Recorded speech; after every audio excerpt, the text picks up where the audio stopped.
Hi అండి. ఈరోజు వంట చేసుకుంటూ సరదాగా కబుర్లు చెప్పుకుందామా? సరే, నేనైతే ఫస్ట్ ఒక విషయం గురించి చెప్పాలనుకుంటున్నాను మీకు. అదేంటంటే, మనం ఇంట్లో టిఫిన్ చేసుకుంటాం కదా! ఇడ్లీ. ఎస్పెషల్లీ నేనేం చేస్తానంటే, ఇడ్లీ చేసుకున్నప్పుడు ఇడ్లీని మంచిగా ఇట్లాగా కలిపేసి మెత్తగా పొడిలాగా చేసేసి, దాంట్లో టమాటా చట్నీ గానీ, పల్లీ చట్నీ గానీ వేసుకొని అన్నంలో కూర కలుపుకొని తింటాం కదా!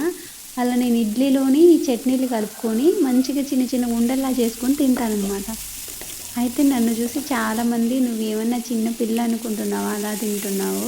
అసలైనా నీలాగా ఈ భూమి మీద ఎవరైనా తింటారా? నువ్వొక్కదానివే తింటావు" అని కామెంట్ చేస్తున్నారు. ఎస్పెషల్లీ మా హస్బెండ్ కూడా నన్ను చూసి నవ్వారు. "చిన్న పిల్లలా తింటున్నావు" అని.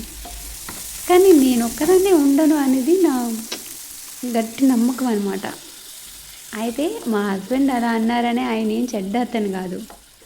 చాలా మంచి హ్యూమన్ బీయింగ్.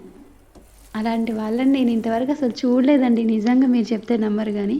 మనం అనుకోండి, ఏదైనా ఒక చిన్న హ్యాపీనెస్ వచ్చినా, ఏదైనా బాధ వచ్చినా ఓవర్‌గా ఎక్సైట్ అవ్వడం, చాలా ఎక్కువ రియాక్ట్ అవ్వడం చేస్తూ ఉంటాం కదా!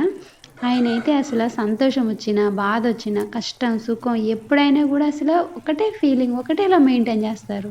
అసలు అలా ఎలా ఉంటారో నాకు అస్సలు అర్థం కాదు. మనకు ఈవెన్ ఒక నచ్చిన ఫుడ్ కనపడినా గూడా వెంటనే దాని మీద దండయాత్ర చేస్తాం. అసలు ఆగలేం గదా!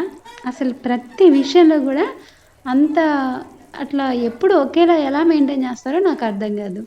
ఇంకా ఆయన గురించి చెప్పాలంటే అసలు చాలా మందికి హెల్ప్ చేస్తారు. పని వాళ్ళని కూడా సొంత ఫ్యామిలీలా చూసుకుంటారు. ఇంకా బర్డ్స్‌కి, యానిమల్స్‌కి చాలా సార్లు ఆయన సాయం చేయడం, వాటికి ఒక్కొక్కసారి ప్రాణం పోయడం కూడా చూసా నేను. ఎప్పుడన్నా "ఏవండీ నేను వీడియో తీసుకొని యూట్యూబ్‌లో పెట్టుకుంటానండి" అంటే, అసలు ఆయన ఏమంటారంటే, మనం ఎవరికైనా సాయం చేశామంటే అది వేరే వాళ్ళకి ఎవ్వరికీ చెప్పకూడదు. అలాగే ఉండాలి. ఇట్లా యూట్యూబ్‌లో అలా పెట్టకూడదు. అప్పుడు మనం చేసిన సాయానికి విలువ ఉండదు అంటారనమాట. సరే, మా ఆయన గురించి తర్వాత మాట్లాడుకుందాం గానీ, ముందైతే మీలో ఎవరు ఇడ్లీని అన్నంలా ఇట్లా చట్నీలో వేసుకొని, కలుపుకొని ఉండలు చేసుకొని తింటారో నాకు వెంటనే కామెంట్ చేయండి ప్లీజ్, అర్జెంట్. ఎందుకంటే నేను అందరితో పాటు మా హస్బెండ్‌కి కూడా చూపించాలి. నేను ఒక్కదాన్ని లేను, చాలామంది ఇలా తింటున్నారని. సో ప్లీజ్, ప్లీజ్ తొందరగా కామెంట్ చేయరా?